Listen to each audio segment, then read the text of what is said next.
বিসমিল্লাহির রহমানির রহিম। বিসমিল্লাহির রহমানির রহিম। সামনে উপস্থিত এবং আমার সাথে যারা দাঁড়িয়ে আছেন, আমাদের কেউ আমার বাপ সমতুল্য মুরব্বী, কেউ আমাদের নেতৃবৃন্দ এবং আমার অত্র ইউনিয়নের ইয়াকুবপুরের আমার বড়ইয়া বাজারে এখানে সমবেত আমার মুরব্বীবৃন্দ, আমার ভাই ও বোনেরা, আসসালামু আলাইকুম। আমি অনেকবার আপনাদের কাছে আসছি, এর আগে আমার বাপের জন্য আপনাদের কাছে আসছি, আপনারা আমাকে ফিরে দেন না।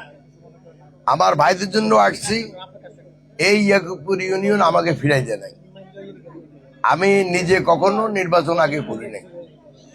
এবারে আমাদের দলের চেয়ারম্যান সাহেব এবং আমাদের প্রয়াত নেত্রী এখন থেকে যখন 2 মাস আগে বা 3 মাস আগে আমার সাথে যখন দেখা হয়েছে, তখন উনি আমাকে এমনি বলে যে, মিন্টু সাহেব, এবার আপনি ইলেকশনটা করেন, আমার শরীর খারাপ, হতক করতে পারতেও পারি, নাও পারতে পারি, এবারে আপনি ইলেকশনটা করেন।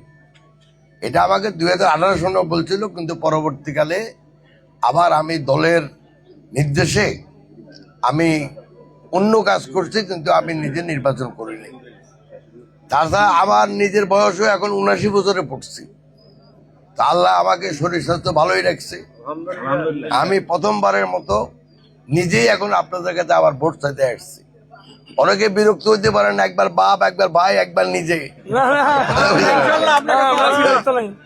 বাট এটা ধরেন যে আমার ভাগ্য, আল্লাহর হুকুম।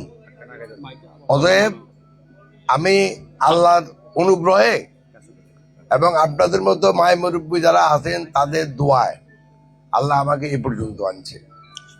আমি যখন বাংলাদেশে ফেরত আসে 1981 সনে, তখন কিন্তু আমি প্রতি সপ্তাহে একবার দাগনভূঞা আসতাম, 8 ঘন্টা লাগতো আসছে। আর পরবর্তীকালে গত 15 বছর একটু কমাইছি, এটা নিয়ে আর কোনো কথা বলতে আমি চাই না। বাট আমি আমার পরবর্তী জীবনটা আপনাদের সাথে থাকতে চাই। এটা যদি আপনারা আল্লাহর অনুগ্রহে, আল্লাহর দয়া, যদি আপনারা আমার জন্য দোয়া করেন, আপনারা যদি দয়া করেন, তাহলে ইনশাল্লাহ আমার যে বাকি জীবনের যে স্বপ্ন আছে, সেখান থেকে আমি কোনো রকমে বিচ্যুত হব না। আমার স্বপ্ন হলো এই দাগনভূঞা সাথে সোনাগাজীও বলতে হয়, জনগণের জীবনের মান উন্নয়ন করা। এখন মান উন্নয়ন মানেটা কি? মান উন্নয়ন মানে হলো শিক্ষা ব্যবস্থার উন্নয়ন, স্বাস্থ্যসেবার উন্নয়ন, সংস্কৃতির উন্নয়ন, খেলাধুলার উন্নয়ন, কৃষিখাতের উন্নয়ন এবং মৎস্য সহ রাস্তাঘাটের উন্নয়ন। তাহলে শুধু একটা জনপদের লোক ভালোভাবে বাঁচতে পারে এবং সম্মানের সহিত বাঁচতে পারে। তো আমি আশা করি যদি আপনারা আমার প্রতি দয়া করেন, তাহলে আমি আল্লাহর রহমতে আমি এই ব্যাপারে আমার কোনো ঘাটতি থাকবে না। আর সবসময় আমাকে আপনারা দাগনভূঞাতে পাবেন ইনশাল্লাহ। তো আমি এই একটা কথা আর একটা কথা না বললেই নয়। আমাদের একটা প্রতিদ্বন্দ্বী দল আছে, তারা মাঠে ঘাটে বেড়ায় বলতেছে যে ওই মার্কায় ভোট দিলে, এই মার্কায় ভোট দিলে বেহেশতে যাবেন। আমি মনে করি বেহেশত নির্ধারণ করে একমাত্র মালিক আমাদের আল্লাহ, আর কেউ না। যদি আমরা ভালো কাজ করি, আল্লাহ সে বিচারটা করবেন।